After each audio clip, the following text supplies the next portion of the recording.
Hi guys, good afternoon. चलो हम लोग थे चैप्टर नंबर 2 के एंड में, है ना, जिसमें ऑडिट प्रोग्राम के एडवांटेजेस और डिसएडवांटेजेस हमने बेहतरीन तरीके से पढ़ लिए थे। पूरा प्रोग्राम ड्रॉ कर लिया था हमने। और अब जो है दोस्तों, हम लोग बात करेंगे about how to construct the audit program. क्या क्या बातें ध्यान में रखनी है। तो ये एक पेज अपना पढ़ना बाकी है, क्लियर है एकदम। और वो होने के बाद फिर हम लोग क्या करने वाले हैं, हम लोग थर्ड चैप्टर की ओर प्रस्थान करेंगे। रेडी? Yes sir. चलो सबसे पहले हम लोग क्या बोल रहे हैं यहां पे, the assistant to keep what an open mind. Audit program के बारे में तो बात हो गई ना, सही एकदम। हम लोग क्या बोल रहे थे, the assistant is suppose to keep what an open mind. Open mind मतलब क्या, खुला दिमाग रखना उसको, बराबर। He has to be what, alert, बराबर।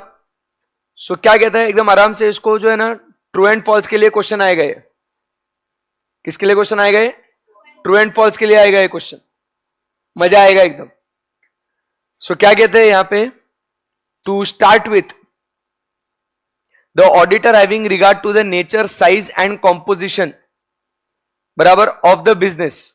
नेचर मतलब क्या टाइप का बिजनेस आप कर रहे हो, साइज मतलब कितना छोटा बड़ा बिजनेस है आपका, और कॉम्पोजिशन की जो बात कर रहे हैं मतलब उसका क्या बोलते हैं, होल्डिंग, सब्सिडरी, ब्रांचेस कितने हैं, तो वो सारी बात। So what it is composed of, and the dependability of the internal control and the given scope of work. So technically everything, business का nature, size, composition, internal control, correct है, scope of the work of auditor कि उसने क्या काम करना है। He should frame the programme which should aim to provide what, minimum essential work which is to be termed as the standard programme. समझा कुछ आपको? नहीं समझा? देखो, हम लोग ऑडिट प्रोग्राम बनाने को बैठे, ठीक है ना। अब भाई ऑडिट प्रोग्राम बनाने को जो हम लोग बैठे हैं ना, तो अपन क्या बोल रहे हैं कि सबसे पहले ऐसा तुम्हारा full and final audit program तो नहीं बन सकता कि एकदम ऐसा ये बना दिया ऑडिट प्रोग्राम मतलब यही पत्थर की लकीर है, अब काम करना है तो ऐसे ही करना है, ऐसा थोड़ी होगा। तो कोई भी चीज जब हम लोग बनाते हैं तो फर्स्ट क्या होता है, वो इम्परफेक्ट होता है। ग्रेजुअली, स्लो एंड स्टेडिली क्या होता है, फिर उसमें चेंजेस होते हैं और फिर वो एक फाइनल ड्राफ्ट बनता है। बोलो आया ना। तो सेम वे में वो क्या बोलता है, अभी अपन इसको रिवर्स में पढ़ते हैं तो शायद आपको कॉन्सेप्ट समझ में आ जाए। तो वो क्या बोलता है कि भाई आप क्या बनाइए, एक पहले स्टैंडर्ड प्रोग्राम बनाइए। क्या बनाओ? आपके मन में सवाल आया कि sir what is standard program. क्या हुआ, फैन एसी क्यों नहीं चल रहा? क्योंकि लाइट नहीं है ना। फोकस, बच्चों को आगे बोलना है कि हम गर्मी में पढ़ाई करते थे, है ना। आई जब से साला में मेरे 2 मिनट लग हो क्या रहा है भाई, है नहीं। बड़े बड़े क्लास में छोटी छोटी बातें होती रहती है, ठीक है। ऐसे आज लाइट नहीं है फिर भी हम लोग पढ़ रहे हैं ना। ये भी आया जब ऐसे ही कर रहा था, ठीक। चलो हम लोग क्या बात कर रहे थे कि एक क्या बनाना है अपने को, स्टैंडर्ड प्रोग्राम। तो आपने क्या पूछा कि sir what is standard program. तो हमने कहा कि बेटा स्टैंडर्ड प्रोग्राम मतलब वो प्रोग्राम होता है कि जिसके अंदर क्या है, मिनिमम एसेंशियल वर्क है। कम से कम इतना काम तो होना चाहिए, उसके बगैर तो भाई काम ही नहीं होगा फिर तो। क्या बोला हमने, this is minimum essential work. ये बात पहुंची अब तक। अब मिनिमम एसेंशियल वर्क जो है, अब वो किस बेसिस पे बनाए, तो वो अपन ने क्या, अब पूरे जो ऊपर 5 बातें अपन ने करी कि about what the scope of the work, बराबर है, इंटरनल कंट्रोल, मैं रिवर्स ही चल रहा हूं वापस, बराबर है, कितना काम करना है, वो जो काम करना है वो डिपेंड करेगा इंटरनल कंट्रोल पे। इंटरनल कंट्रोल वेरी होंगे, कॉम्पोजिशन, नेचर और साइज। खत्म हो गया। समझ में आया आपको? तो ऐसा आपने स्टैंडर्ड प्रोग्राम बनाने का है। अब क्या हो जाएगा, ये स्टैंडर्ड प्रोग्राम आपने आपके आर्टिकल असिस्टेंट्स को दिया, उनको बोला जाओ लड़ो, काम करो अभी, तो अभी वो काम करेंगे। उस काम के बेसिस पे क्या होगा, अब यार मेरे पास ध्यान दे, उस काम के बेसिस पे क्या होगा, जो असिस्टेंट है उसको एक्सपीरियंस मिलेगा। सर हमने जो बात कही थी ना, इंटरनल कंट्रोल इधर बहुत अच्छा है, सर हमने देखा एक्चुअल में यार इंटरनल कंट्रोल की क्या बैंड बजी पड़ी हुई है, वही आते इंटरनल कंट्रोल। तो जो आप पहले सोच रहे थे कि आपको इधर कम चेक करना पड़ेगा, नहीं सर अभी आपको ये ज्यादा चेक करना पड़ेगा, ऑप्शन नहीं है। सर हम जब बिजनेस का जो अंडरस्टैंडिंग लिए थे ना, नेचर, साइज और स्कोप के बेसिस पे, कॉम्पोजिशन के बेसिस पे, तो सर हमें लगा था कि यहां पे मटेरियलिटी ये एक्स अमाउंट होनी चाहिए, बट अब जब देख रहे हैं तो वाई अमाउंट है, मटेरियलिटी चेंज होगी। तो जैसा ऑडिट करते जाएंगे वैसे वैसे क्या होते जाएगा, नई इंफॉर्मेशन, नए रिस्क, बराबर है, जैसा एक्सपीरियंस मिलते जाएगा वैसी वैसी चीजें क्या हो जाएगी, बदलती जाएगी। तो जैसा आपको एक्सपीरियंस मिल रहा है उसके बेसिस पे क्या करेंगे अपन, उसके बेसिस पे हम लोग क्या करेंगे, हम लोग ने जो चीजें हमने पहले छोड़ दी थी अब हमें क्या करना है, उसको इंक्लूड करना है, या कुछ चीजें हमने इंक्लूड करी थी उसे क्या करना है, हमें एक्सक्लूड करना है। मतलब हम लोग क्या बोलना चाह रहे हैं कि हमें इस प्रोग्राम को मॉडिफाई करना पड़ेगा, इसे अपडेट करना पड़ेगा, जैसे जब जरूरत होगी तब वैसे। समझा बात को?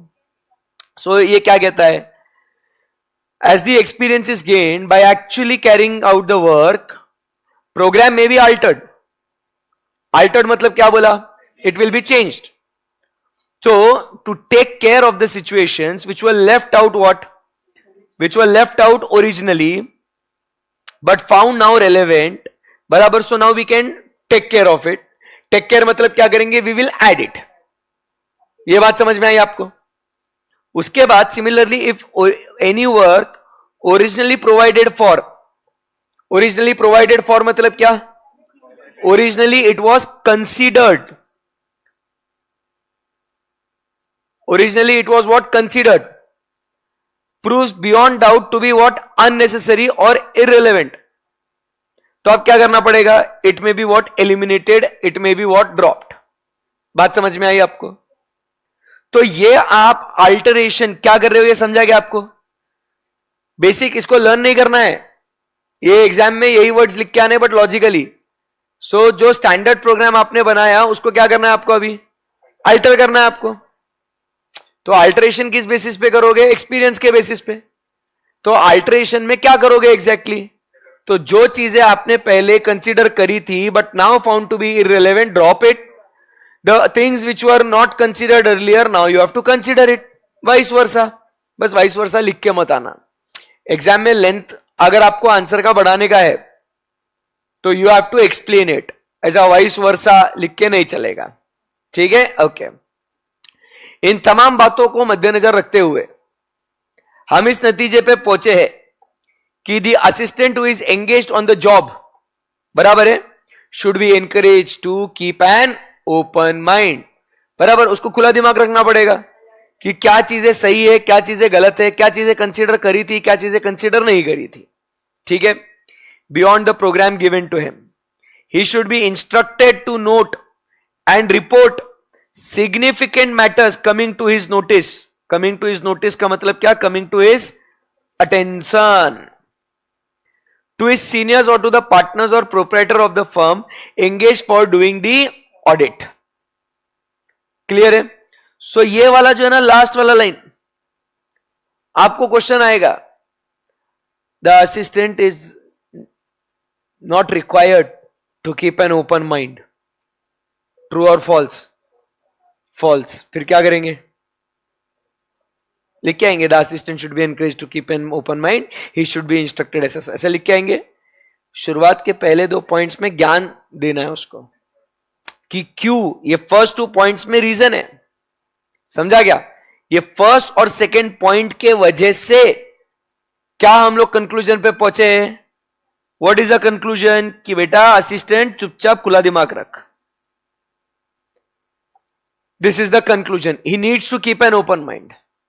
नेक्स्ट पॉइंट क्या बोलते हैं कि बॉस जो क्वेश्चन आएगा वो बोलेगा audit programme need not be altered, explain with reasons why. तो आपको ये पूरा पॉइंट्स ध्यान में रखना है। क्लियर है एकदम? यस, वेरी सिंपल, इजी है। अभी आगे फर्स्ट पॉइंट समझ में आया? तो आर्टिकल असिस्टेंट ने ओपन माइंड रखने का है क्योंकि जब चाहिए तब हम लोग उसको अल्टर कर सकते हैं। अभी मेरे पास एक प्रोग्राम बन गया बॉस, जो अल्टर करके उस पर्टिकुलर एंगेजमेंट के लिए जो सही लग रहा था, वैसा एक प्रोग्राम क्या हो गया अपना, बन गया। बन गया क्या? Yes sir. अभी वो बोलता है उस प्रोग्राम को आपने क्या करना है दोस्त, पीरियोडिक रिव्यू करना है। समझते हो पीरियोडिक रिव्यू? पहले वो मतलब समझते हो पीरियोडिक रिव्यू? उसे बार बार देखना है, बराबर कि नहीं? उसको क्या करना है, रिव्यू करना है। अब ऐसा बार बार देखोगे, रिव्यू करोगे, मतलब क्या करोगे? ऐसा आंसर नहीं देने का, चेक करेंगे उसको। रिव्यू कर रहे हैं मतलब वही देख रहे हैं ना हम लोग।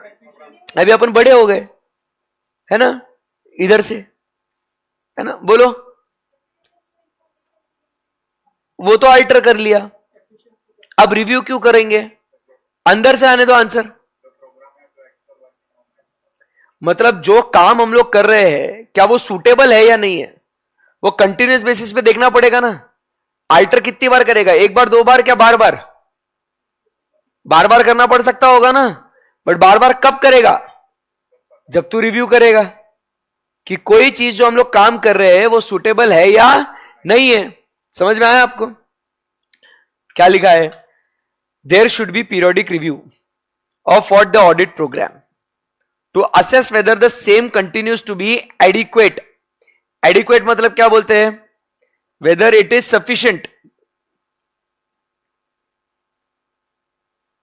whether it is sufficient for obtaining requisite knowledge and evidence about what transaction, कि क्या हम नॉलेज ऑब्टेन कर सकते हैं, क्या एविडेंस ऑब्टेन कर सकते हैं क्या, बराबर है। सो इसीलिए पीरियोडिक रिव्यू करना जरूरी है कि ये ऑडिट प्रोग्राम जिस बेसिस पे हम लोग ऑडिट कर रहे हैं क्या वो सफिशिएंट एडिक्वेट है या नहीं है। आगे बढ़ सकता हूं यहां से। अभी क्या बोलता है, अगर आप ये नहीं करोगे, unless this is done, any change in business policy of the client may not be adequately known and consequently the work may be carried on the basis of an obsolete program and the negligence, the whole work may be carried on the basis of obsolete program. For this negligence the whole audit may be held negligent and the auditor may have to face what? Legal consequences. अभी business जो है ना, तौर तरीके उसके बदल रहे हैं। It is changing by leaps and bounds. Now पहले traditional business, now we are into online business. Online business के हिसाब से बहुत चीजें बदलती है, the way we sell, the way we collect money, बराबर के नहीं? तो ये बहुत सारी चीजें क्या हो जाती है, बदल जाती है। एक्सपेंसेस नए आते हैं, कुछ कम हो जाते हैं, तो एक ऑल टुगेदर एक बिजनेस का नया एवेन्यू ओपन अप हो जाता है। और अगर आप उस ऑडिट प्रोग्राम को आप बिल्कुल भी रिव्यू नहीं करोगे, आप बात को समझिए, आप बिजनेस का अंडरस्टैंडिंग ले रहे हो, because that is the primary thing of the audit. You cannot do the audit without having knowledge about the business. But इधर ये रिव्यू किसको करने को बोल रहा है? ऑडिट प्रोग्राम को। तुम बात समझो मेरी, मैं क्या बोल रहा हूं, ये इधर ये बिजनेस है, तुम ये इधर ऑडिटर हो। तुमने क्या किया, इस बिजनेस का पूरा पूरा अच्छे से मस्त एकदम बढ़िया तरीके से नॉलेज लिया क्या? और तुमने देखा कि बिजनेस बहुत चेंज हुआ है। बट अब ये जो इधर ऑडिट प्रोग्राम बना है, तुम अगर ये ऑडिट प्रोग्राम को रिव्यू नहीं करोगे तो तुम क्या कर रहे हो, ये ओल्ड प्रोग्राम को लेके ही आप काम कर रहे हो ना। So business has changed, the business policies has changed, but you are continuing with what? The old audit programme, without even looking ki whether this new audit program is it adequate for the new business. And if you still use it the old program, so what will happen? क्या होगा? You will be carrying out the audit based on an obsolete program and that negligence will result into what? The legal action on the auditor. तो इसीलिए वो बोलता है कि auditor क्या बोला, अरे बट हमने बिजनेस का नॉलेज लिया ना। अरे लिया भाई, बट उसके हिसाब से तेरे को ये प्रोग्राम को चेंज भी तो करना पड़ेगा ना। याद है हमने पिछले सेशन में बात करी थी जिसमें अपन ने क्या बोला था, पुराने ऑडिट प्रोग्राम को हम लोग यूज कर सकते हैं, बट कैसे यूज कर सकते हैं? As a guidance. उसको एज इट इज थोड़ी यूज कर सकते, it can be use as what. तो ऐसी बात हो रही ना भाई, समझ में आएगा आप सबको या। सो इसीलिए अपन क्या बोलते हैं कि आपको चेक करना पड़ेगा कि एडिक्वेट है या नहीं, और अगर नहीं करोगे तो entire work based on obsolete programme, this negligence you face what legal consequences. जमी बात। The utility, what is utility? Usefulness. क्या भाई, सेटिस्फैक्शन भूल गए, फाउंडेशन का सब भूल गए। Utility is not equal to usefulness, utility is not equal to satisfaction, ये तो बताया था यार, फिर भी वही बोल रहे हो। What is utility? Want satisfying power. Audit programme बना दिया तो इसका मतलब ये नहीं होता है कि तुम्हारा ऑडिट हो गया करके, भाई ऑडिट प्रोग्राम बना लिया तो ऑडिट हो गया। उस ऑडिट प्रोग्राम में आपकी जरूरत को पूरा करने की क्षमता है, समझा गया बात को? It has got what? Want satisfying power. So वो कहता है the utility, the want satisfying power can be retained और एंड एनहांस्ड। रिटेन मतलब उसको बरकरार रखना, और एनहांस मतलब उसको बढ़ाना, ठीक है ना? Is only by keeping the programme as also the clients operations and internal control under what? Periodic review. तो क्या आपने ऑडिट प्रोग्राम का पीरियोडिक रिव्यू करना चाहिए? यस। क्या आपने बिजनेस ऑपरेशंस को, क्लाइंट जो ऑपरेट कर रहा है, क्या उसको आपने पीरियोडिक रिव्यू करना चाहिए? यस। क्या आपने क्लाइंट के हमेशा इंटरनल कंट्रोल को समझना चाहिए? यस। तब आपको पता चलेगा कि क्या इनएडिक्वेसीज और रिडंडेंसीज, मतलब शॉर्टकमिंग्स या फ्लॉज प्रोग्राम में है, और तभी आप वो प्रोग्राम के जो फ्लॉज है उसको आप क्या कर सकते हो? हटा सकते हो। बोलो नहीं समझा? समझा क्या नहीं समझा? तो आपको तीन बातें, नंबर 1 प्रोग्राम को पीरियोडिक रिव्यू करना है, नंबर 2 क्लाइंट के ऑपरेशंस को, एंड नंबर 3 इंटरनल कंट्रोल को कंटिन्यूअस स्कैनर में रखना है उसको, ताकि अगर प्रोग्राम में कुछ भी शॉर्टकमिंग्स है, कुछ भी फ्लॉज है, कुछ भी लैप्सेस है, आप क्या कर सकते हो? उनको आप दूर कर सकते हो। अरे अभी आप समझो ना बात को, क्या बोल रहा हूं मैं? ये ऑडिट प्रोग्राम ओल्ड है कि नहीं है? ओल्ड है कि नहीं? बिजनेस चेंज हुआ कि नहीं? तो इसको आपने क्या करना चाहिए? अल्टर मॉडिफाई करना चाहिए कि नहीं? तो ये कब कर सकते हो? अगर आप रिव्यू करोगे तो रिव्यू क्या क्या करोगे? क्लाइंट का business, yes sir. Internal control, yes sir. Audit programme, yes sir. और तब जाके देखेंगे कि बिजनेस ऑपरेशंस, इंटरनल कंट्रोल और ऑडिट प्रोग्राम सब एक पेज पे है कि नहीं है। नहीं तो ऑपरेशंस कुछ अलग और प्रोग्राम कुछ अलग, ऐसा थोड़ी चलेगा भाई। बराबर है कि नहीं? तो इसीलिए आपने पीरियोडिक रिव्यू करना जरूरी है, ताकि उस प्रोग्राम के अंदर जो शॉर्टकमिंग्स है, जो इनएडिक्वेसीज है, जो रिडंडेंसीज है, आप उन्हें क्या कर सकते हो? उन्हें दूर कर सकते हो। समझा बात को? रीड करो उसको, इसके ऊपर देखो, बात को समझो, क्वेश्चंस आएंगे आपको। Periodic audit, once audit programme is modified, there is no need to periodically review the audit programme. Case study based MCQ में आएगा, mister A did not review, an articled assistant did not review the audit program, barabar, on the notion that the business won't be changing for much long, बराबर। तो सिर्फ business change नहीं हो रहा है, business के साथ साथ इंटरनल कंट्रोल भी तो बदल सकते हैं। बिजनेस चेंज नहीं हुआ बट काम करने का तरीका तो बदल सकता है। क्वेश्चन में क्या बोलेंगे वो आपको जानबूझ के कि उसका बिजनेस चेंज नहीं हुआ, इसीलिए पीरियोडिक रिव्यू नहीं किया, या हमने पुराने ऑडिट प्रोग्राम के बेसिस पे ही काम किया। तो बोलना भाई बिजनेस चेंज होना नहीं होना सिर्फ वो एक इकलौता फैक्टर नहीं है। बिजनेस चेंज होना नहीं हुआ तो भी इंटरनल कंट्रोल बदल सकता है, बिजनेस करने का तरीका बदल सकता है। बराबर है कि नहीं? तो ये सारी बातें आपको ध्यान में रखनी है, तभी जाके आप उसके इंटरनल ऑडिट प्रोग्राम के यूटिलिटी को रिटेन मतलब मेंटेन, या उसे एनहांस मतलब बढ़ा सकते हो।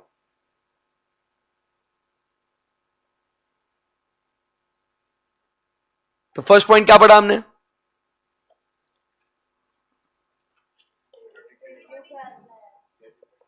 फर्स्ट पॉइंट क्या बोला अपन ने? Article assistant should be kept N open mind. फिर वो प्रोग्राम बनने के बाद उसे हम लोग क्या करेंगे, उसका पीरियोडिक रिव्यू करेंगे। गुड एकदम।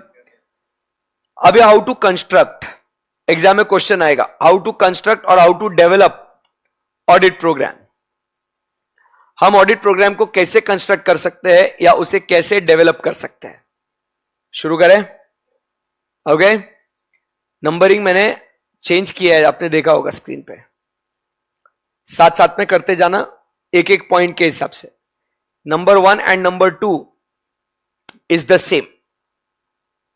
If you want to construct the programme, वो क्या बोलता है, stay within what, scope and limitation. दायरे में रहो, बराबर कि नहीं, फायदे में रहोगे, ठीक है। So you have to stay within what, the scope and limitation. जो आपका ऑडिट का स्कोप है और जो आपके ऊपर रिस्ट्रिक्शंस है, जो आपको काम बोला है उसी के हिसाब से काम करोगे ना। You can not go beyond the scope of your audit, बराबर है कि नहीं। जैसा अभी आप जाके बोलोगे कि सर मैं जो है ना ये डॉक्यूमेंट के फोरेंसिक्स देखूंगा सर कि ये signature genuinely sir managing director का है या एम्प्लॉय का है। अरे तेरे वो स्कोप में आता ही नहीं है, हमने पढ़ा ना। फ्रॉड सही में हुआ है नहीं हुआ जाके देखूंगा मैं, अरे भाई तेरे स्कोप में आता ही नहीं है वो। तो you have to stay within your scope, you have to stay within the limitation. उसमें रहते हुए आप क्या करो, आपका प्रोग्राम बनाओ। सेकेंड पॉइंट समझ में आया। The written program then you will prepare, setting forth the procedures that are needed to be implemented in the audit plan. Clear एकदम। So point number 1 क्या बोला बच्चों, stay within the scope। उसके हिसाब से आप क्या करेंगे, ऑडिट प्रोग्राम बनाएंगे, जिसके अंदर क्या होगा, we will set the procedures। कल पढ़ा था ये प्रोसीजर्स मतलब क्या होता है बच्चों, इंस्ट्रक्शंस। कल ऑडिट प्रोग्राम क्या उसका डेफिनेशन पढ़े थे ना हमने। Audit programme is a series of verification procedures to be applied on the items of financial statements और accounts to obtain sufficient appropriate audit evidence for which the auditor has to express an informed opinion. ऐसा याद आ रहा है कुछ? Yes sir. सो इसमें instructions होंगे, but अब ये जो इंस्ट्रक्शंस आप दोगे ये किस बेसिस पे दोगे आप, point number 3 that is 5, based on the objective of each area and sufficient details which serve as what a set of instructions for assistants involved in the audit and help in controlling the proper execution of work। अब आप ये return programme दोगे जिसमें ये instructions होंगी। क्या हुआ तुझे, क्या हुआ, सही नहीं लग रहा तो आज? ऑल गुड ना, पक्का? हाँ, स्ट्रेस मत ले, हंसते रहे ऐसे, है ना बना? हाँ। नहीं ठीक है, बट तो ऐसे चेहरे से ऐसा सही है ना? हाँ। तो ये जो इंस्ट्रक्शंस जो हमें देने हैं ये किस बेसिस पे देंगे अपन, बेस्ड ऑन ऑब्जेक्टिव क्या है फॉर ईच एरिया, क्या चेक करना है आपको, बराबर के नहीं। मतलब अगर मान लो फॉर इंस्टेंस, इधर आ जाओ, मैं क्या बोल रहा हूं वो ऑब्जेक्टिव को, जैसे फॉर एग्जांपल अगर आप ये देखते हो, क्या बोलते हो उसको, प्रॉपर्टी प्लांट इक्विपमेंट, तो आप क्या देखोगे उसके अंदर, ऑब्जेक्टिव क्या है कि वो हेलो वो प्रॉपर्टी प्लांट एंड इक्विपमेंट है क्या, उसका वैल्यूएशन बराबर से है क्या, बराबर के नहीं, उसका डिस्क्लोजर बराबर से है क्या, सारे property plant and equipment include करे क्या। तो ये क्या हो गया, ये आपका अलग अलग ऑब्जेक्टिव है ना। तो भैया इसको चेक करने के लिए, इसको चेक करने के लिए, इसको चेक करने के लिए, ये क्या हो गए, these are what the different objectives. समझा क्या बात को? तो वो ऑब्जेक्टिव्स को अचीव करने के लिए आपने क्या देना चाहिए, इंस्ट्रक्शंस देना चाहिए। किसे इंस्ट्रक्शंस देंगे, to the assistants who are carrying out the work, बराबर है कि नहीं। सो पॉइंट नंबर 3 समझ में आया। सो स्टेप बाय स्टेप चलेंगे। First point, stay with in scope and limitation. उसके बेसिस पे बनाएंगे रिटर्न प्रोग्राम, बराबर है कि नहीं। अब वो रिटर्न प्रोग्राम बनने के बाद आपको देने होंगे इसके अंदर क्या, objectives that are to be achieved for each area, बराबर के नहीं। Setting forth what, the instructions, बराबर के नहीं, to be carried out by the assistants, and it also helps what, proper controlling the execution of work. अब भाई objectives हो गए, फिर अभी काम करना पड़ेगा, काम करेंगे ना अभी। तो सबसे पहले क्या करने का कि भाई यहां पे क्या गलतियां हो सकती है वो सोचो, consider the possibilities of error. इसी को हम अगले चैप्टर में क्या बोलते हैं, इनहेरेंट रिस्क। क्या बोलते हैं इसको अगले चैप्टर में, इनहेरेंट रिस्क। आपको पता है इनहेरेंट रिस्क क्या होती है? हाँ ना बोलो, नहीं मालूम तो पता है ना आपको। सो इनहेरेंट रिस्क मतलब क्या होती है कि कंट्रोल लगाने के पहले जो गलतियां होती है उसको बोलते हैं अपन क्या, इनहेरेंट रिस्क। तो आप वो सारी गलतियों को सोचिए कि यहां पे क्या गलत हो सकता है। अब वो गलती को पकड़ने के लिए आप सोचिए कि कौन सा एविडेंस आपके पास अवेलेबल हो सकता है। So point number 3 now, first you consider the possibility of errors. After that क्या करना होगा अपने को, you determine the evidence that is reasonably available and identify the best evidence to derive what necessary satisfaction. कि वो जो गलती है उस गलती को रोकने के लिए या उस गलती को ढूंढने के लिए, क्या वो गलती सही में हुई है या नहीं उसको पता करने के लिए आप क्या सोचोगे, what is the best evidence we have, बराबर के नहीं। And keeping the best evidence in mind we will apply what, only those steps and procedures which are useful in achieving what, the accomplishing मतलब achieving the verification purpose। समझा क्या बात को? ऐसे नहीं समझा आपको, समझाओगे मैं आपको?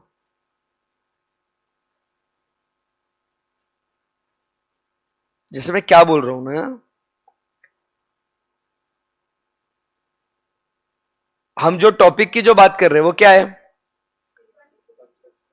पीरियोडिक रिव्यू नहीं, बचपन में खत्म हो गया, construction of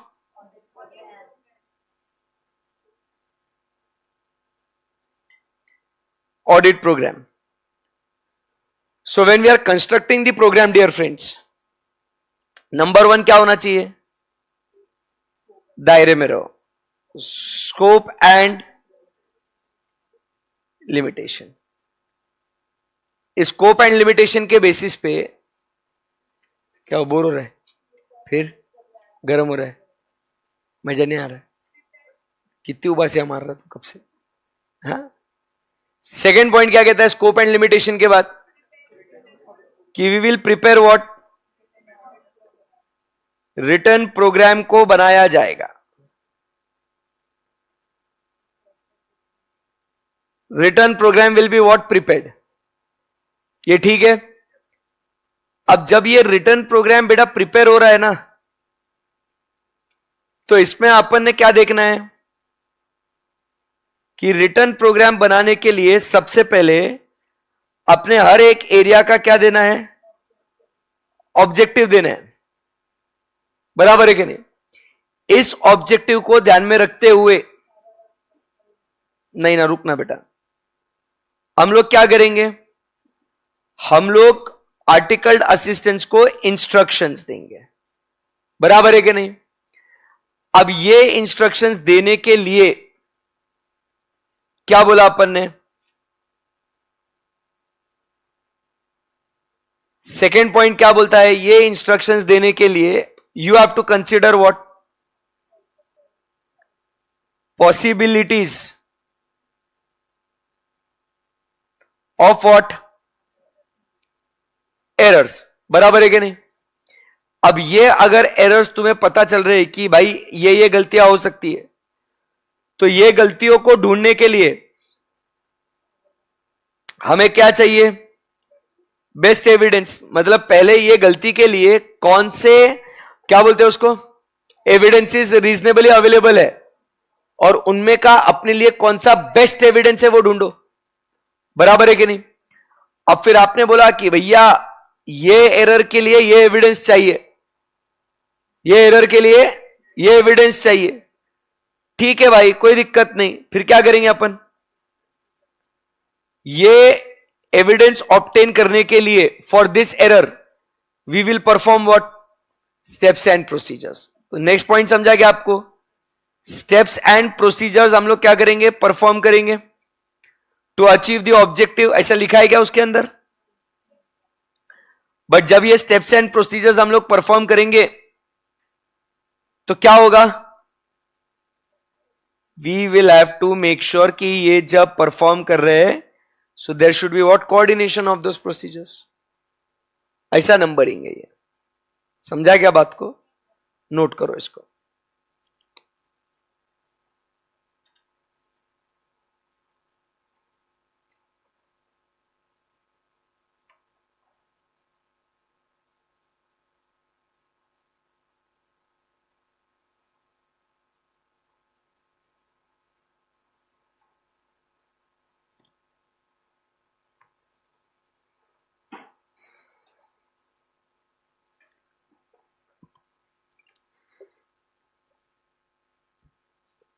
thank you.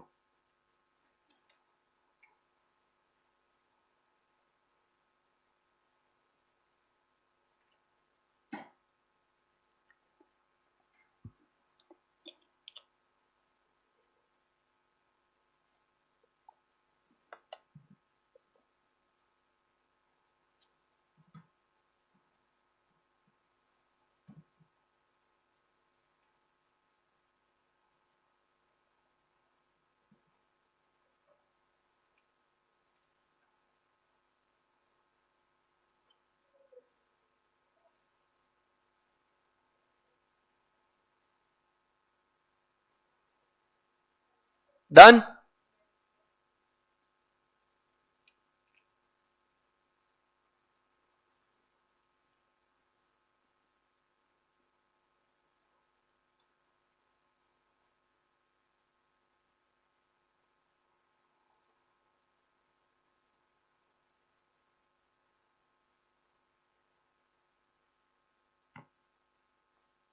Shall we proceed from here?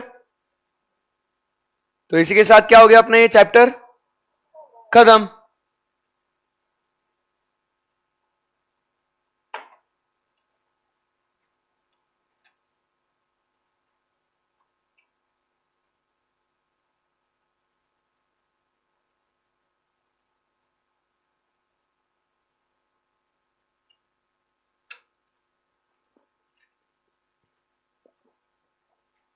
चलिए एक बार चैप्टर पे नजर घुमा लीजिएगा और देखिए क्या आपको इस चैप्टर पे कॉन्फिडेंस है क्या।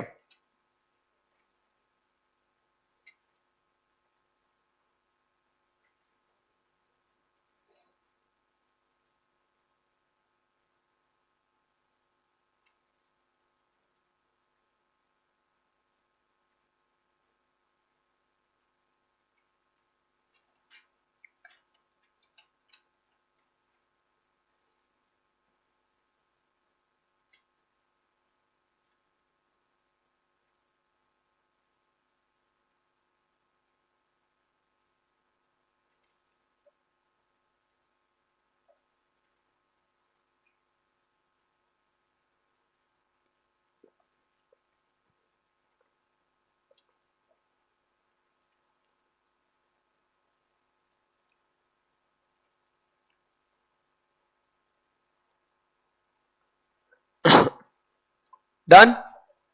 सो अपना कौन सा चैप्टर खत्म हो गया अभी, चैप्टर नंबर 1, चैप्टर नंबर 2 इस मॉड्यूल का। अरे 1 2 खत्म हो गया ना। फिर उसके बाद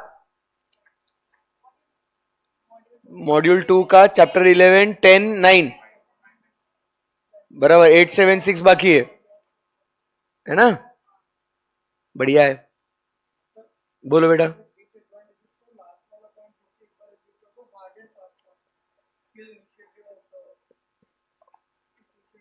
हार्ड एंड फास्ट मतलब जल्दबाजी में बनाया हुआ, ठीक है ना। और कोई भी काम अगर जल्दबाजी में किया जाए तो वो अच्छा होता है क्या, नहीं होता। तो इससे क्या हो जाता है कि वो जो इनिशिएटिव होता है ना, जो मोटिवेशन होता है ना, वो क्या हो जाता है, वो खत्म हो जाता है।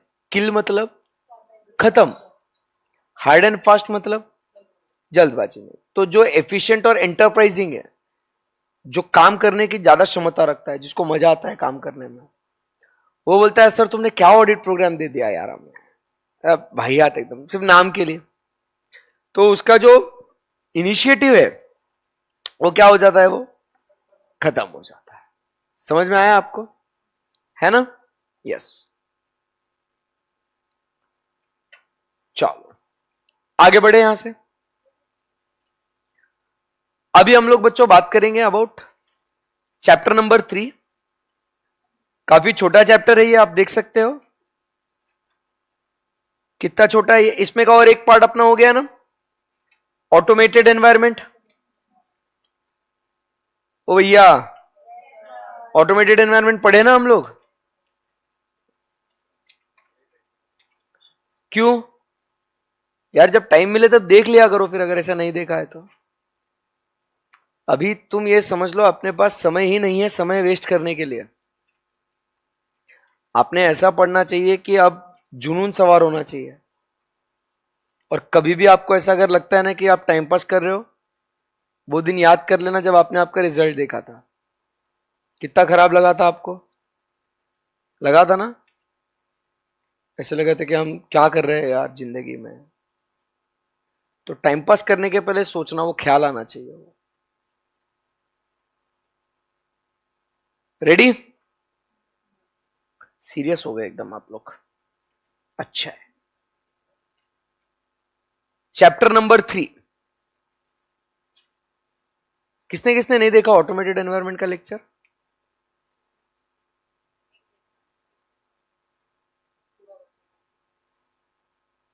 क्या प्लान है, कब देखेंगे इसको? निपटाना नहीं है, देखना है अच्छे से। संडे, बाकी भी सब ठीक है।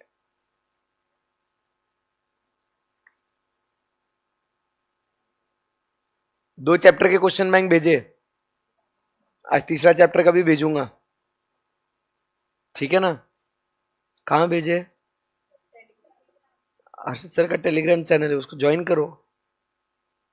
मैं बहुत अच्छी अच्छी चीजें भेजता हूं उसमें, सही में बता रहा हूं। मैं काफी प्रोडक्टिव चीजें भी भेजता हूं उसके अंदर। चैप्टर नंबर 3, इसके अंदर 2 यूनिट है बच्चों। यूनिट 1 बात करेंगे अबाउट रिस्क असेसमेंट, ठीक है? सो पूरा पूरा रिस्क के बारे में हम लोग बातचीत करेंगे, क्योंकि जब इस यूनिट में हम लोग रिस्क समझेंगे तो रिस्क है तो हाँ कंट्रोल से, इश्क नहीं, रिस्क है तो कंट्रोल से। तो इसीलिए फिर हम लोग को यूनिट 2 में पढ़ने के लिए मजा आएगा फिर, ठीक है? जो लोग अभी लाइव स्ट्रीमिंग में देख रहे हैं वो लोग ऐप पे भी कमेंट कर सकते हो। अगर आप टेलीग्राम पे कमेंट नहीं कर रहे हो तो you can chat on the app also, कोई दिक्कत नहीं है। तो चलिए जरा बात करते हैं रिस्क असेसमेंट को लेकर। तो सबसे पहले दोस्तों हम जो है ना, इस वर्ड का मतलब जरा डिकोड करते हैं। ये आज का इंट्रोडक्शन समझ में आ जाएगा तो कल से बहुत इजीली समझ में आ जाएगा, और हो सकता है कि ये फर्स्ट यूनिट अपना खत्म हो जाए। छोटा सा है ना ये, कितने पेजेस का जरा देखो, आपका फेवरेट एक्टिविटी करो। 18 पेजेस ओनली, 15 पेजेस ऐसा ज्ञान दिया हुआ है, 2-3 पेजेस ऐसे सेल्फ नोट्स के लिए है। सो क्या हुआ, पहले रिस्क का मतलब समझते हैं। What is risk? रिस्क मतलब होता है, डिक्शनरी मीनिंग बता रहा हूं, कि it is the possibility of negative outcome. What is risk? It is the possibility of what? Negative outcome. कुछ गलत हो सकता है, उसकी पॉसिबिलिटी जो है उसको क्या कहते हैं अपन? रिस्क। कभी भी हम लोग रिस्क जो है ना, ये पॉजिटिव चीज के साथ कभी एसोसिएट नहीं करते हैं। It is always associated, it is always associated with what? Negative outcome. ये बात ध्यान में रखना। आपने बिजनेस स्टार्ट किया, पापा को आपने बोला कि पापा मेरे बिजनेस है ना बहुत रिस्की है, कम से कम है ना यहाँ पे 1-2 करोड़ का प्रॉफिट हो सकता है। पापा बोलेगा क्या बोल रहे तू, क्या रिस्क क्या है? प्रॉफिट हो सकता है ये रिस्क है, या लॉस हो सकता है वो रिस्क है? Always associated with what? Negative outcome. समझा क्या बात को? आपको बाहर जाना है, आपने मम्मी पापा का परमिशन आप चाह रहे थे, दोस्त को बोला भाई रिस्क है रे, भेज देंगे, रिस्क है भेज देंगे। रिस्क क्या है? नहीं भेजेंगे। So negative outcome. समझा क्या बात को? So that is try to understand the dictionary meaning of the term risk, possibility of negative outcome. अब ये इतना बोलने के बाद अब हम लोग नेक्स्ट किसके बारे में बात कर रहे हैं ना? अभी अपन बात कर रहे हैं अबाउट व्हाट? ऑडिट रिस्क की, असेसमेंट नहीं। हम बात करेंगे अबाउट व्हाट? Audit risk. कि भाई ऑडिट में क्या रिस्क होगी? किसकी बात करेंगे अपन? ऑडिट की रिस्क। सो ऑडिट रिस्क मतलब ऑडिट में क्या सर नेगेटिव आउटकम हो सकता है? मतलब कुछ भी सर। तो ऑडिट में अपना काम क्या होता है? ओपिनियन देना। तो ऑडिट में रिस्क क्या होगी? हाँ, हम गलत ओपिनियन दे देंगे। जब ये बात आपको समझ में आ जाती है तो चैप्टर पढ़ने में मजा आता है कि ऑडिट में रिस्क क्या होगी कि साहब आप जो है आपका ओपिनियन जो है आप गलत दे दोगे। सो हम क्या बोलते हैं? Audit risk is the risk, wow, audit risk is the risk that auditor expresses an inappropriate opinion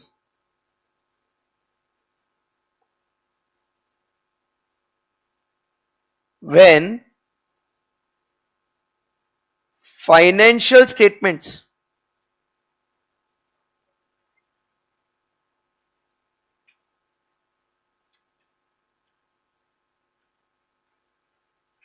are materially misstated।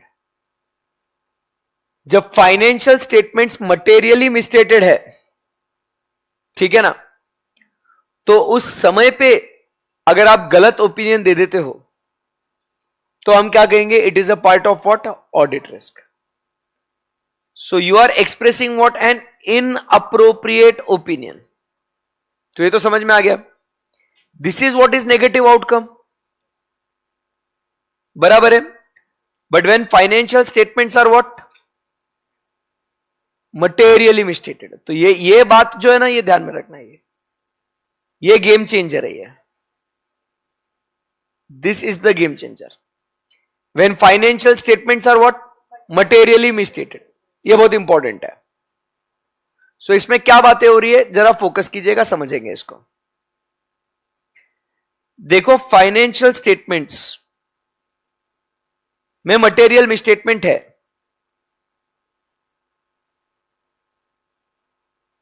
FS मतलब क्या? एमएम मतलब क्या?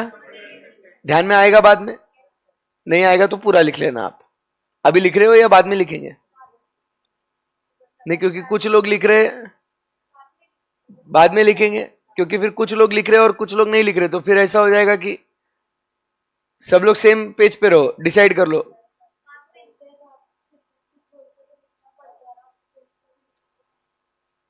ठीक है, वोटिंग करें अपन। Let's pass the resolution, ordinary resolution. बताओ, साथ में लिखना है, साथ में लिखना है। बेटा सबको टाइम पास करना है, तो समझ नहीं रही है, तो सबको गाने सुनने हैं आराम से, है ना, फास्ट ट्रैक है बट फिर भी सुधरे नहीं है अभी तक। सो फाइनेंशियल स्टेटमेंट्स चलो हम लोग बाद में लिखेंगे, पहले पूरा ध्यान समझने में रखेंगे। तो financial statements are what materially misstated. But फिर भी क्या हुआ, ऑडिटर ने क्या बोला कि मालिक ये जो फाइनेंशियल स्टेटमेंट्स है ये क्या दे रहे, ट्रू एंड फेयर व्यू। कमाल कर रही है, तो it is what giving true and fair view. अब ये तो गलत हो गया ना दोस्त, तो इसको अपन क्या बोल रहे हैं, this risk is called as what, audit risk. इसे क्या बोलेंगे अपन, ऑडिट रिस्क बोलेंगे इसको। ये बात समझ में आ गई आपको? अभी ये समझ में आया तो सर फाइनेंशियल स्टेटमेंट्स मटेरियली मिसस्टेटेड नहीं है, ओके, बट ऑडिटर क्या बोलता है, this is not giving true and fair view. अरे भैया ट्रू एंड फेयर है ना ये, बट वो क्या बोल दिया, नहीं है। अब आप बोलोगे तो सर ये भी तो इनअप्रोप्रिएट ओपिनियन है।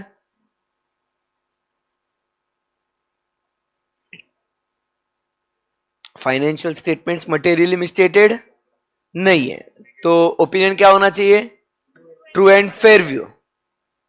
बट उसने क्या बोला, ट्रू एंड फेयर व्यू नहीं है, तो फिर क्या, क्या ये जो है ऑडिट रिस्क में आएगा क्या?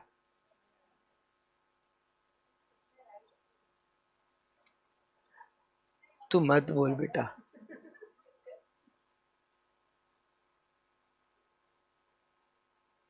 बोलना है, बोलना है। राइट ओपिनियन दिया है बेटा, हाँ देखो मैं जूम करके दिखाता हूं आपको, ये देखो आपको क्लियर नहीं दिखता होगा ना। फाइनेंशियल स्टेटमेंट्स कैसे है, मटेरियल में स्टेटमेंट है ना, तो आपने क्या बोलना चाहिए कि वो ट्रू एंड फेयर है, क्योंकि मटेरियल में स्टेटमेंट नहीं है। बट आपने क्या बोला कि वो ट्रू एंड फेयर नहीं है, समझा बात को? तो ये भी तो इनअप्रोप्रिएट ओपिनियन हुआ। तो सवाल यह है कि क्या इसे ऑडिट रिस्क में गिना जाएगा क्या, yes no don't know. Very good option sir, I like it. Option number 4, due to insufficient information could not be answered, ये भी सही है। So this is not a part of audit risk, क्योंकि ऐसा होने के चांसेस ही नहीं है। अरे उसको दिख रहा है मटेरियल में स्टेटमेंट नहीं है, तो क्या येड़ा है क्या कि वो बोलेगा कि it is not true and fair? समझा क्या बात? उसको दिख रहा ना कि मटेरियल में स्टेटमेंट, अरे देख मटेरियल में स्टेटमेंट है, बट हो सकता है कि वो उसको डिटेक्ट ना करे, तो इसीलिए गलत ओपिनियन दे सकता है ना भाई। समझा क्या बात को? बट उसे दिख रहा है कि भाई मटेरियल मिसस्टेटमेंट नहीं है। ये फर्स्ट वाला पॉइंट तुमको पता है ना कि मटेरियल मिसस्टेटमेंट नहीं है करके, तो ऐसा चार्टर्ड अकाउंटेंट काहे बोलेगा कि अच्छा मटेरियल मिसस्टेटमेंट नहीं है, छोड़ना फिर भी लिख they not true and fair. ऐसे करेगा क्या वो? करेगा कैसे? पॉसिबिलिटी नहीं है। So therefore this is not part of audit risk. समझा क्या बात को? उसके बाद अपना ऑडिटर जो है ना वो इंसॉल्वेंट हो गया, उसके अगेंस्ट या मान लो किसी ने लिटिगेशन क्लेम कर दिया, केस कर दिया कोई, या उसे लोगों को क्लेम्स या कंपेंसेशंस देने पड़े एंड द लाइक्स, तो बताइए क्या इसे हम लोग ऑडिट रिस्क का नाम दे सकते हैं क्या?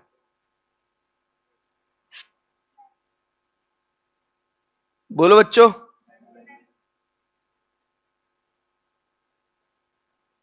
क्या इसे ऑडिट रिस्क का दर्जा दे सकते हैं क्या?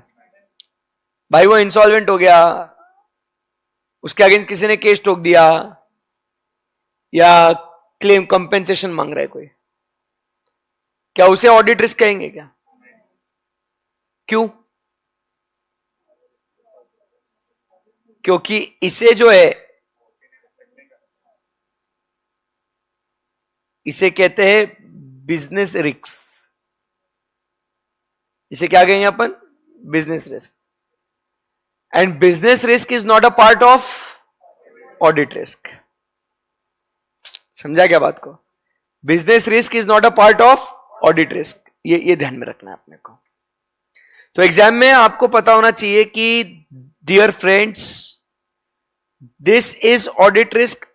Yes, financial statements materially not misstated, giving opinion as not true and fair, possibility नहीं है, not an audit risk, and business risk भी इसके अंदर शामिल नहीं होती। ये बात समझ में आई आपको?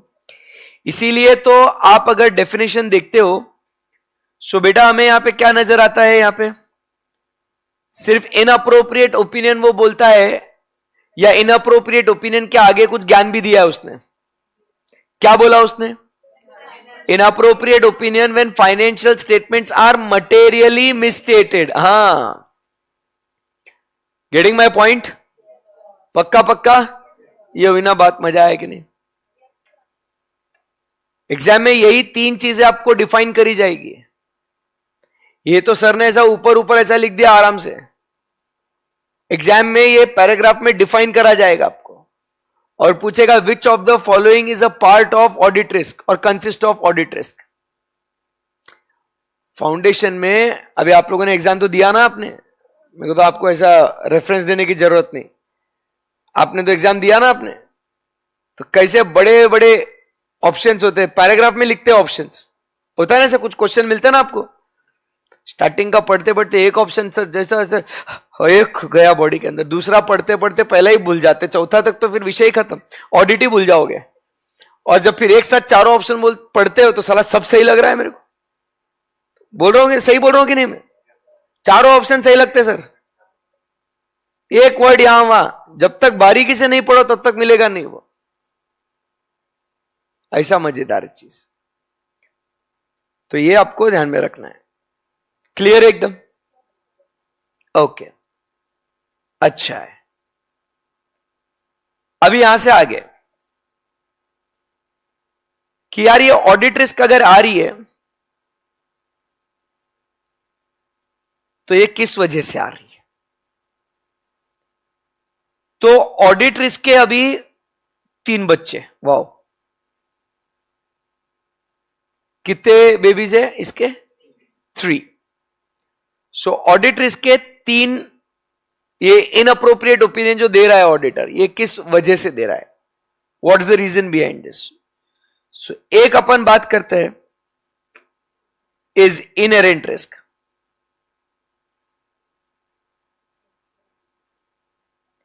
सेकेंड अपन बात करते हैं कंट्रोल रिस्क, एंड तीसरा अपन बात करते हैं अबाउट डिटेक्शन रिस्क। सो कौन से 3 रिस्क हो गए बच्चों?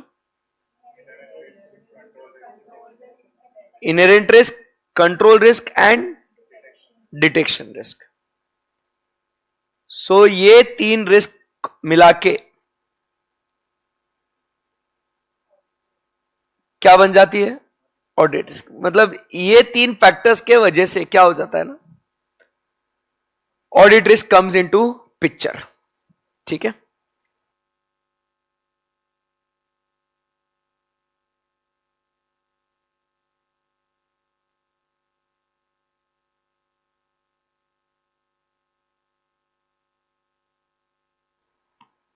रेडी? यस। सो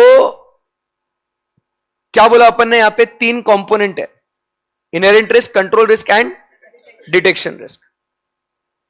सो अभी इन तीनों में कॉमन क्या है बच्चों? Risk, risk, risk. तो पहले हम लोग क्या समझेंगे, रिस्क का मतलब क्या होता है, क्योंकि ये सब में क्या है? कॉमन है। तो हम लोग क्या बोलेंगे? The susceptibility. बोलो अच्छे से बोलो, ससेप्टिबिलिटी बोल के बता, बोलना अच्छे से बोल, मेरे को मालूम है बोले स स स स नहीं मैं नहीं बोलूंगा, नहीं तू बोल, है क्या था, मैंने बोला ना। अरे तू बोल तू बोल। Very good.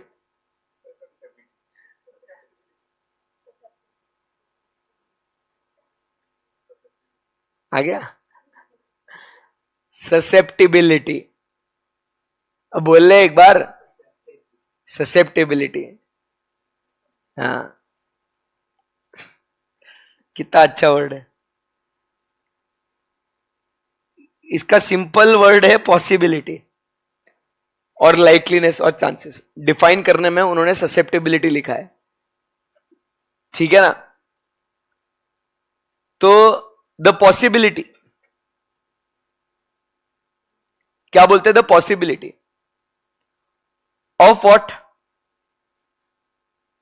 Account balance, class of transaction और डिस्क्लोजर। क्या बोल रहा हूं, the possibility of account balance, class of transaction और डिस्क्लोजर्स। अकाउंट बैलेंस मतलब जो हम लोग डेटर्स या क्रेडिटर्स के अकाउंट्स में बैलेंस होते हैं। क्लास ऑफ ट्रांजैक्शन मतलब सेल या परचेस का कोई ट्रांजैक्शन होता है। हाँ बच्चों। या डिस्क्लोजर जो हम लोग नोट्स में हम लोग देते हैं। बोलो। तो इधर क्या बोलता है कि देयर इज अ ससेप्टेबिलिटी, मतलब द लाइकलीनेस, मतलब द पॉसिबिलिटी, मतलब द चांसेस, प्रोबेबिलिटी। समझ में आ रहा है क्या, कि इनमें क्या हो सकता है कि they will be what, subject to misstatement. इनमें क्या हो सकता है, there can be what, misstatement. They will be subject to what, misstatement. और अब अपने को सिर्फ मिसस्टेटमेंट नहीं चाहिए ना,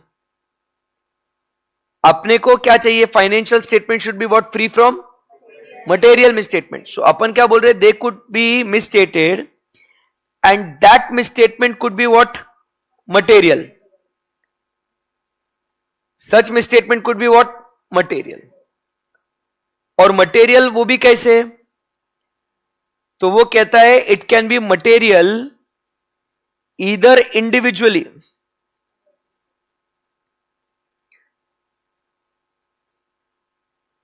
either individually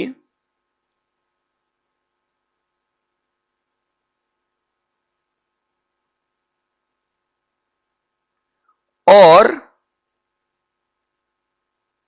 when aggregated with other misstatement.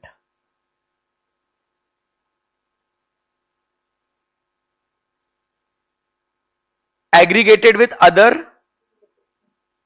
misstatement, मतलब वो क्या बोल रहे हैं, एक गलती अपने आप में क्या हो सकती है, बड़ी गलती हो सकती है। एक गलती अपने आप में बड़ी गलती हो सकती है, या छोटी छोटी गलतियां मिलकर एक बड़ी गलती हो सकती है। ठीक है ना। So the size of the misstatement does not matter. ठीक है ना।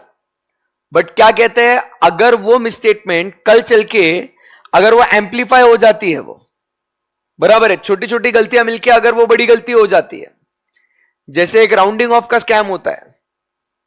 ठीक है ना। पता है कि आपको क्या होता है राउंडिंग ऑफ का स्कैम, पेट्रोल पंप में जाते हो आप लोग, तो 100 के जगह वो 99.8586 भरता है, वो लेता पैसे पूरे 100 रुपए। बराबर है कि नहीं। 15 पैसे वापस दिया आपको कभी आज तक नहीं दिया। ऐसे दिन में हजारों लोग पेट्रोल भराते होंगे, हजारों इंटू 30 डेज 30,000, 30,000 इंटू वॉट, मान लो 10 पैसा भी लिया तो भी कितना हो गया, 3,000 महीने का। और ये तो बहुत डाउन साइड में बोल रहा हूं मैं।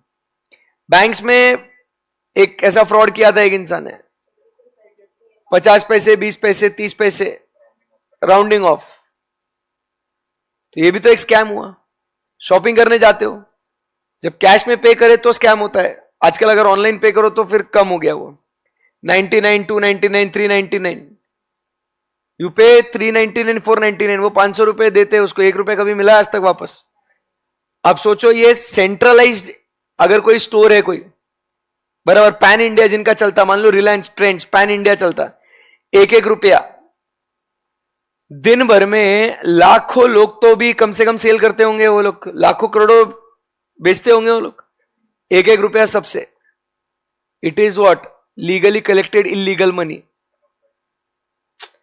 1 रुपया सेल कितना दिखाएगा? 99 ही ना, बट आया कितना पैसा? 100। तो ऐसा 1-1 रुपया करके उनके पास कितना अमाउंट हो जाता है? समझ रहे बात को? तो सोचे ना, ऑडिटर्स ने ये सब चीजें देखनी चाहिए, बराबर है क्या नहीं?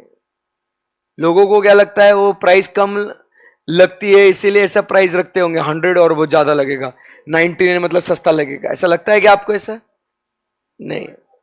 हाँ बेटा, तेरे को पता रहता है कि ऐसा है क्या? तेरे को ऐसा लगता है? तेरे को जैसे तेरे को लगता है हमको होता है ऐसे? अरे हम तो क्या, हम तेरे से गरीब है भाई। हाँ, इंशाल्लाह बनेंगे एक दिन आप सब, ठीक है ना? तो आप समझिए बात को कि ये पूरा स्कैम ही है। तो 1-1 रुपी ऐसा, तो वो छोटी गलती है, और जब आपको एज एन ऑडिटर आपको लगता है कि ये जब एग्रीगेट हो जाएंगे, so it can become what? A big misstatement. So that also becomes what? A material misstatement. समझ में आया?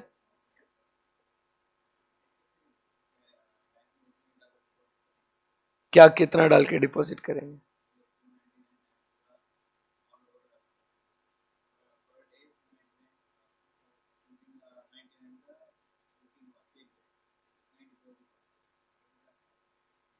कितना डिपॉजिट हुआ? 500 रुपये डिपॉजिट हुआ।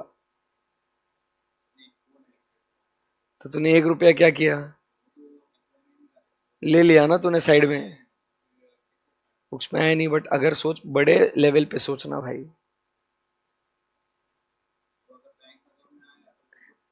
अरे सुन ना, कंपनी को अगर ये 1 रुपया वापस लौटाना होता तो कंपनी ने वहां पे छुट्टा 1 रुपया रखा होता तेरे लिए देने के लिए। उनकी नीयत साफ होती ना, तो 1 रुपया रखते कि नहीं वापस लौटाने के लिए, जब उनको पता है ये छोटा गेम नहीं है, बहुत बड़ा गेम है। ऐसा अपन 99 999 में ऐसा आपको लगता है? ऐसा ऐसा नहीं है भाई।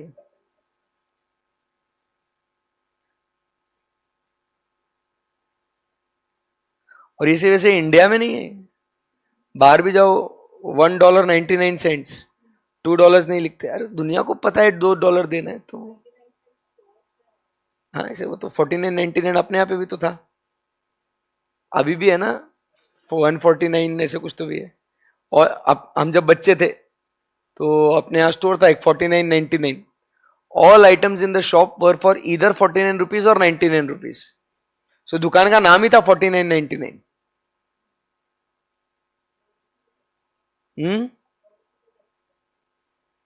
किसको? हाँ, मैं क्या बोल रहा हूं, तू क्या बोल रही है? मैं फ्रॉड की बात कर रहा हूं, तू सस्ते महंगे की बात कर रही है। मतलब आप मैच ही नहीं हो रहा। मैं किसकी बात कर रहा हूं? मेरे को 50 या 100 का लेना देना नहीं है। तो बेटे मैं वही बोल रहा हूं ना, फिर क्या करें अभी? आगे बढ़े। Very good, so proud of you. So अब ये जो इधर आपको दिख रहा है बॉक्स में, इसको अपन क्या बोलते हैं? This is called as what? Risk. इसको क्या बोलते हैं बच्चों? ये रिस्क है ना, ना ये रिस्क है। इनहेरेंट कंट्रोल डिटेक्शन अभी वहां तक नहीं पहुंचे, इसको बोलेंगे ये क्या है? हाँ, बेस्ट। सो अभी अगर ये जो रिस्क है, इफ वी कंसिडर इट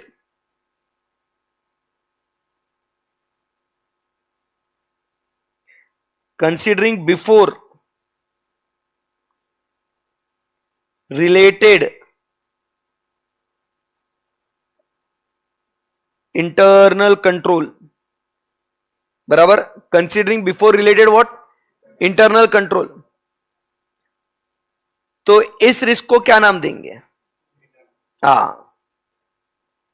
इसे बोलेंगे अपन क्या? Inherent risk.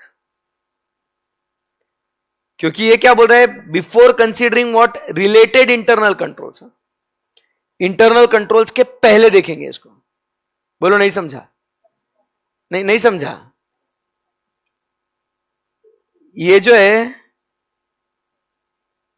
ये क्या है? रिस्क है ये,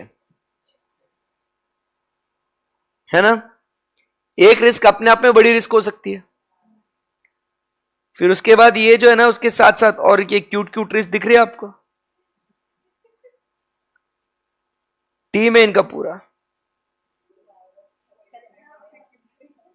क्यूट है ये एकदम। देखो आप, छोटे छोटे एकदम ऐसे क्यूट क्यूट। सो ये अपने आप में मिलके भी क्या हो सकती है? एक रिस्क हो सकती है, बड़ी रिस्क हो सकती है। अब क्या हो गया? ये रिस्क को रोकने के लिए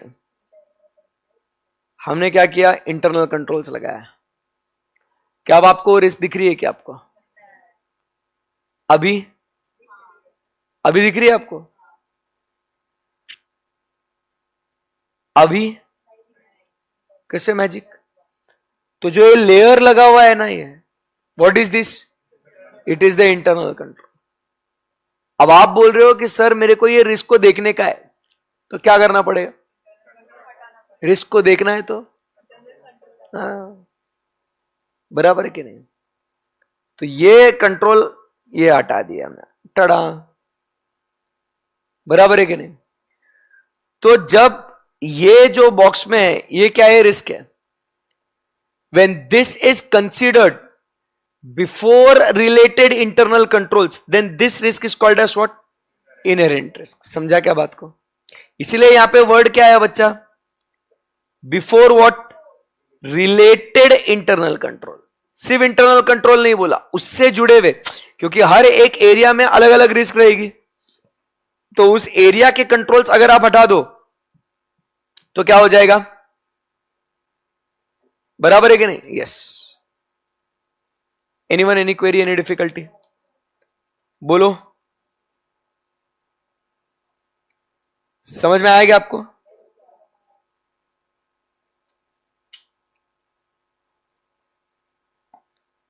आगे बढ़े यहां से अपन? Yes, okay. अभी क्या हुआ आपको पता है क्या? कि कंट्रोल्स जो होते हैं ना, कंट्रोल्स, उसकी अपनी खुद की बजी पड़ी है। कंट्रोल्स के अंदर खुद अपने क्या है? लिमिटेशंस है। कंट्रोल्स के अपने खुद के क्या है? लिमिटेशंस है। सो इसके अंदर क्या होता है? तो कंट्रोल्स में फेल, कंट्रोल्स में fail to prevent, detect and correct the risk. तो कंट्रोल नाकामयाब हो रहे हैं उस गलती को प्रिवेंट, डिटेक्ट या करेक्ट करने के लिए। बराबर है कि नहीं? तो कंट्रोल क्या हो गए? निकम्मे, कंट्रोल फेल हो गए। बराबर है कि नहीं? तो अगर क्या होता है, अभी आप समझो बात को, जो ये पीछे छुपी भी जो रिस्क थी, देखा क्या आपने? इस रिस्क को रोकने के लिए हमने क्या लगाया? कंट्रोल्स लगाए। बट अब अगर ये कंट्रोल्स ही उस पीछे छुपी हुई रिस्क को अगर क्या करेंगे? रोक नहीं पाएंगे, तो क्या हो जाएगा? इस रिस्क को क्या नाम देंगे फिर? अरे क्या बोल रहे हो भाई? इस रिस्क को क्या नाम देंगे? इसको बोलेंगे अपन कंट्रोल रिस्क, क्योंकि कंट्रोल नाकामयाब हो रहे हैं ना रे भाई। सो द कंट्रोल्स में fail and therefore this risk is called as what? Control risk. और मेरे प्यारे बच्चों, इनहेरेंट रिस्क और कंट्रोल रिस्क को जब साथ में लाते हैं, सो पुराणों में इनका नाम दिया गया है एस व्हाट? इनकी इस प्रेम कहानी को नाम दिया है रिस्क ऑफ मटेरियल मिसस्टेटमेंट। जब ये दोनों मिलते हैं तो इसको कंबाइंड रिस्क को अपन क्या बोलते हैं? Risk of material misstatement. So जब भी आपसे कोई पूछे कि ये रिस्क ऑफ मटेरियल मिसस्टेटमेंट किससे पैदा हुई है, so inherent risk and control risk, ये इसके माता पिता है। So combined together the inherent and control risk, we get what is risk of material misstatement. तो आज से जब हम लोग जब कभी इसका नाम लेंगे रिस्क ऑफ मटेरियल मिसस्टेटमेंट, तो आपको पता होना चाहिए कि ये किसकी बात हो रही है? It's a combination of inherent risk and control risk. Clear है एकदम? Very good. आगे बढ़ सकता हूं यहां से? अभी इसके बाद नेक्स्ट क्या हुआ? अभी अपने ऑडिटर साहब, इधर क्या मसला हो गया मालूम है क्या आपको? कि ऑडिटर फेल्ड। साला क्या हो गया? ऑडिटर ने जो ऑडिट प्रोसीजर्स जो आपने परफॉर्म करे हैं, the auditor failed to prevent, detect and correct the misstatements. उसके audit procedures, they could not prevent, detect, correct what the material misstatement, वो ढूंढ नहीं पाए उन्हें। तो ऐसी रिस्क को क्या नाम देंगे भाई? ऑडिटर साहब डिटेक्ट नहीं कर पाए ना इसको, तो इसको क्या बोलेंगे अपन? इसको बोलेंगे डिटेक्शन रिस्क। कि ऑडिटर ने ही क्या नहीं किया? वो रिस्क को डिटेक्ट नहीं किया। बोलो, समझ में आया क्या आपको? Anyone, any query? श्योर एकदम? अभी आपको समझ में आया इनहेरेंट रिस्क और control risk combined together is risk of material misstatement. तो इन दोनों में कुछ रिश्ता होगा, समझे बात को? सो इनका ये रिश्ता क्या कहलाता है? आइए इस जरा रिश्ते को हम लोग थोड़ा अच्छे से समझते हैं। ध्यान से सुनना। अभी ये जो इंटरनल कंट्रोल्स है, ये क्या हो गया? ये इंटरनल कंट्रोल्स में क्या दिख रहा है आपको? क्या ये गैप्स दिख रहे हैं ना आपको? कोई क्यूआर कोड नहीं है ये क्या है? ये गैप्स है ना उसमें, है कि नहीं? तो अब क्या हो गया? इंटरनल कंट्रोल में हो गई क्या वीकनेस? समझा गया बात को? तो जो पीछे छुपी हुई जो रिश्ते ना, ये बोले क्या रे कंट्रोल, रोक ही नहीं पाया तू हमको, क्या वेस्ट है तू। तो क्या हो गया? वो पीछे जो छुपी हुई रिश्ती, अब वो क्या हो गई? बाहर आ गई ना, क्योंकि उनको रोकने के लिए आपने लगाए थे कंट्रोल्स, बट कंट्रोल्स में ही क्या थी? वीकनेस थी। तो जो पीछे छुपी हुई जो रिश्त थी, वो क्या हो गई? अपने आप को रिवील करी ना उसने, बराबर के नहीं? तो इसीलिए इनमें रिश्ता कैसा है ये आप समझिए बात को, कि अगर कंट्रोल रिस्क ज्यादा है तो अपन क्या बोलते हैं कि कंट्रोल्स क्या है? बुरे हैं। और इस वजह से एरर्स एंड फ्रॉड्स होने के चांसेस क्या है? ज्यादा है। और इसी का मतलब इनहेरेंट रिस्क, जो पीछे छुपी हुई जो रिस्क थी, उसका बाहर आने का स्कोप क्या हो जाता है? बढ़ जाता है। इसीलिए मेरे प्यारे बच्चों, मुझे एक बात बताओ कि कंट्रोल रिस्क, तुम हो क्या मेरे साथ?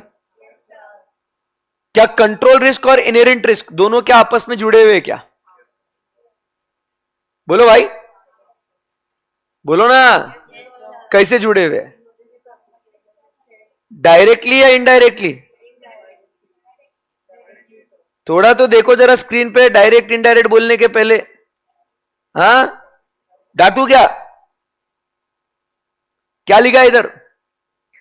कंट्रोल रिस्क अगर ज्यादा है तो इनहेरेंट रिस्क क्या है? तो क्या हुआ? डायरेक्ट हुआ ना, काहे इनडायरेक्ट बोल रहे थे? चल झूठी है, खा खुद की कसम, मर जाएगी ना तू, देख कल अगर ये क्लास नहीं है तो समझ जाना।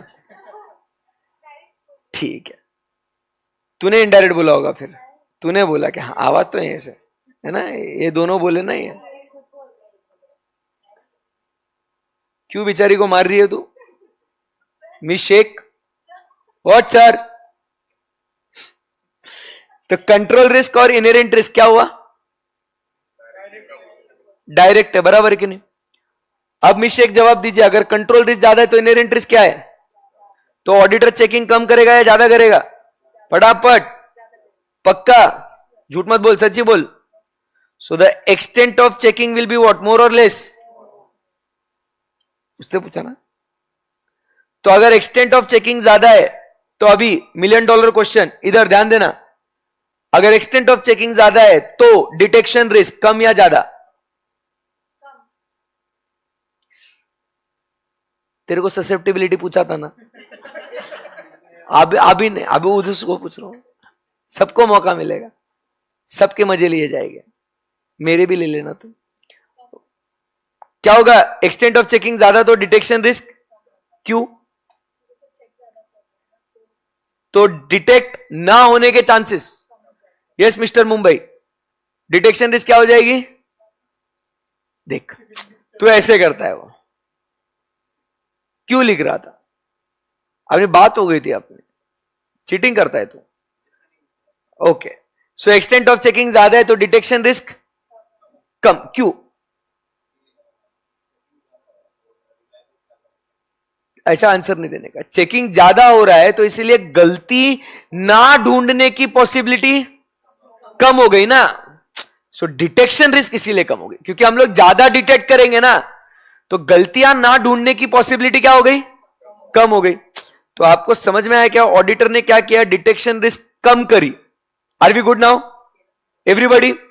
सो अगर बेटा डिटेक्शन रिस्क कम हो गया, डिटेक्शन ज्यादा किया और डिटेक्शन रिस्क क्या करा?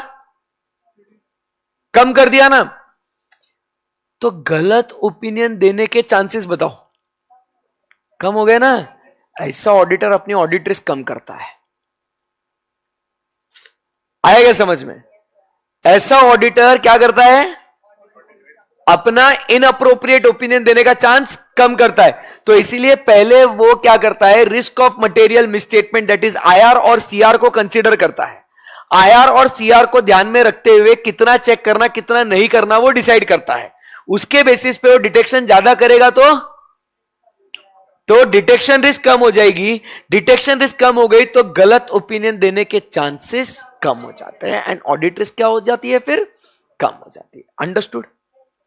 क्लियर है एकदम? Yes. So what is the relationship between the two? Inherent risk and control risk are directly related with each other, but risk of material misstatement is inversely related with the detection risk. समझा क्या बात को? बोलो आया ना?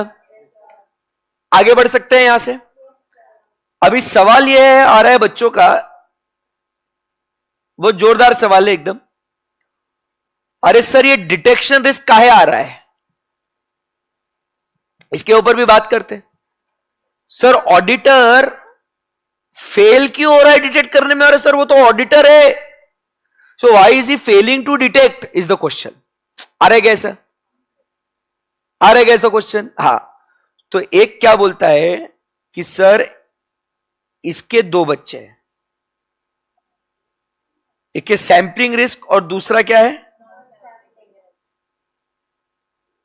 Non sampling risk. तो क्या करता है?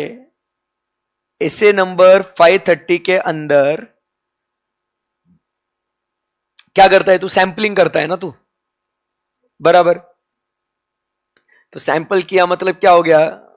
अब ऐसा हो सकता है ना कि देख ये वाला पॉपुलेशन है, इसमें से तूने सैंपल सिलेक्ट किया, इसमें एक भी गलती नहीं मिली तेरे को, बट साला सारी गलती इधर थी, तो क्या हुआ? तेरे को मटेरियल में स्टेटमेंट मिला ही नहीं। क्यों नहीं मिला? क्योंकि तूने सैंपल किया। साले अगर पूरा चेक करता तो क्या हो जाता? गलती मिल जाती ना, बराबर है कि नहीं? उसके बाद जो तूने इंटरनल कंट्रोल को इवेल्युएट किया, बराबर, या तूने जो चेकिंग किया टेक्निक ही गलत था, टेक्निक ही कैजुअल था, तो उसके वजह से क्या हो गया? आप डिटेक्ट नहीं कर पाए ना, आपने गलत ऑडिट प्रोसीजर यूज कर लिया। जो जिस तरीके से चेकिंग करना चाहिए था भाई, बैंक बैलेंस कंफर्म करने के लिए तुमने क्या करना चाहिए था? रिकंसिलिएशन करना चाहिए था, बैंक से कंफर्मेशन लेटर लेना चाहिए था, बट तुमने क्या किया? जो बुक से में लिखा हुआ है उसी के हिसाब से आपने बैलेंस अग्री कर लिया और मैनेजमेंट से सिर्फ रिटर्न रिप्रेजेंटेशन लेके काम खत्म कर दिया। बोलो ये सही हुआ क्या? नहीं। तो तुमने डिटेक्शन नहीं कर पाए ना, तो इसको सैंपलिंग को इल्जाम नहीं लगा सकते, इस सैंपलिंग के अलावा कुछ है, तो इसको क्या बोलेंगे अपन? क्या बोलेंगे इसको? Non sampling risk. तो तुम्हारा जो डिटेक्शन में फेलियर हो रहा है वो किस वजह से हो रहा है? सैंपलिंग यूज करने के वजह से या टेक्निक्स गलत होने की वजह से? So detection risk can come because of what? Sampling risk और नॉन सैंपलिंग। समझ में आया? दोनों में रिश्ता समझ में आया? अगर आपको ये वाला जो एक सिंपल सा, अगर ये एक समरी आपको यहां पे दिखाए, it is on page number 3.5,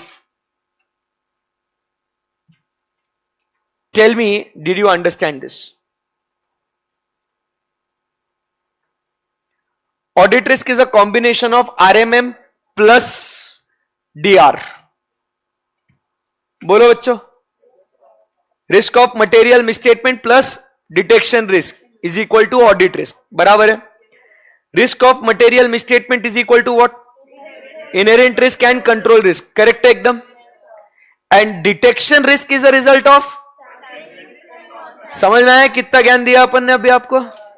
आराम से एकदम नोट करेंगे अभी इसको, चालू हो जाओ।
हो गया डेफिनेशन लिख के? What is included, what is not included?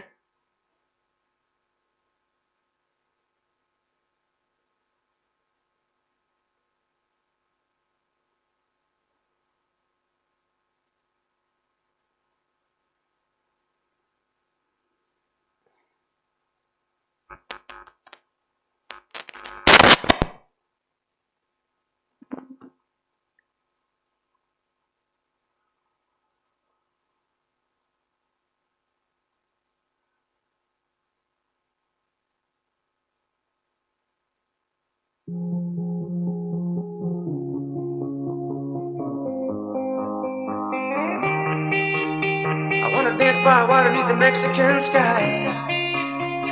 Drink some margaritas by swinging blue lights. Listen to the mariachi play at midnight. Are you with me? Are you with me?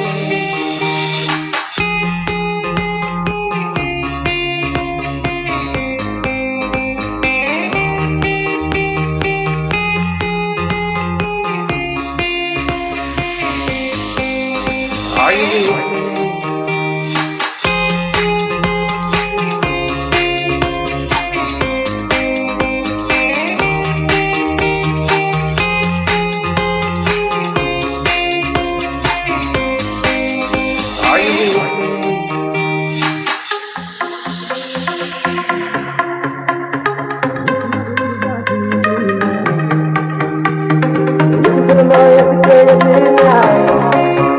Are you with me? Are you with me?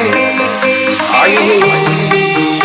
I wanna dance by water beneath the Mexican sky. Drink some margaritas by swinging blue lights. Listen to the mariachi.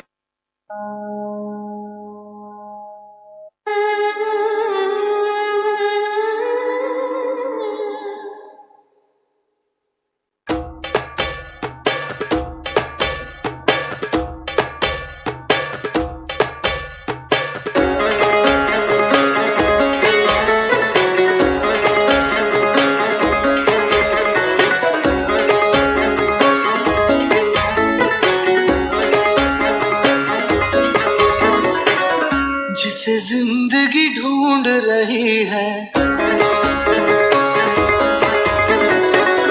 जिसे जिंदगी ढूंढ रही है, क्या ये वो मकाम मेरा है? यहाँ चैन से बस रुक जाऊं, क्यों दिल ये मुझे कहता है? जज्बात नए से मिले हैं, जाने क्या सर ये हुआ है? एक आस मिली फिर मुझको, जो कबूल किसी ने किया है।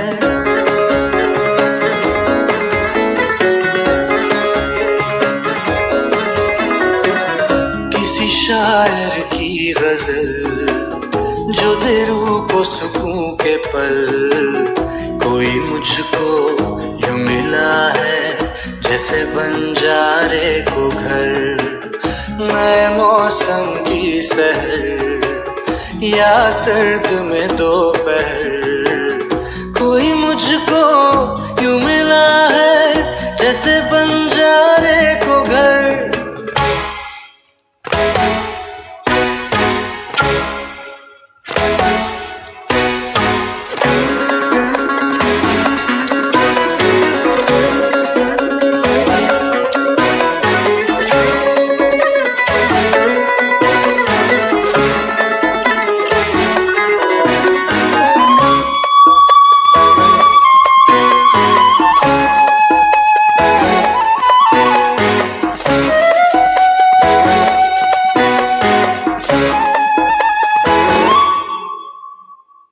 मुस्काता ये चेहरा देता है जो पहरा, जाने छुपाता क्या दिल का समंदर। औरों को तो हरदम साया देता है, वो धूप में है खड़ा खुद मगर। चोट लगी है उसे फिर क्यों महसूस मुझे हो रहा, दिल तो बता दे क्या है इरादा तेरा। मैं परिंदा बेसब्र था उड़ा जो दर बदर, कोई मुझको यूं मिला है जैसे बंजारे को घर। नए मौसम की सहर या सर्द में दोपहर, कोई मुझको यूं मिला है जैसे बंजारे को घर, जैसे बंजारे को घर, जैसे बंजारे को घर, जैसे बंजारे को घर।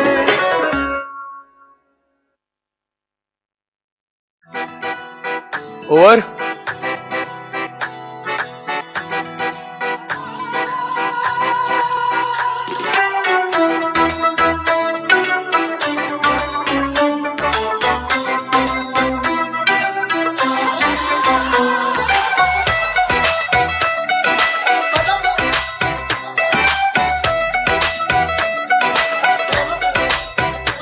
ऐसे लहरा के तू रूबरू आ गई, ऐसे लहरा के तू रूबरू आ गई।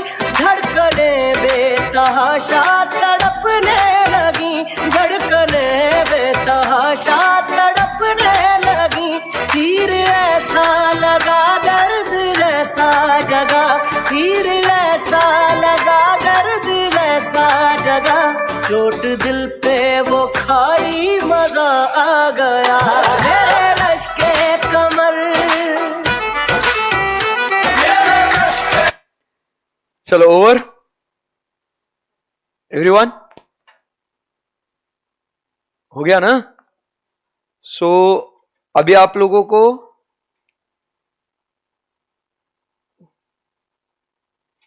टाटा बाय बाय बोलना होगा। हम लोग कल कंटिन्यू करेंगे इसको। जो आज हमने IRCR और ये जो पढ़ा, इसको पूरा पूरा हम लोग कल उसको बुक से रीड करेंगे, उसके कॉन्सेप्ट्स को हम लोग डिटेल में स्टडी करेंगे। और उसके बाद इस टॉपिक को और हम लोग कल एग्जाम्पल्स के साथ, मतलब इधर बुक्स में एग्जाम्पल तो दिए हैं, एग्जाम्पल के एग्जाम्पल्स को हम लोग स्टडी करेंगे और डिटेल में पढ़ेंगे उसको, मजा आ जाएगा इसको। ठीक है, so see you guys tomorrow same time 3:30। Okay, yes, bye bye.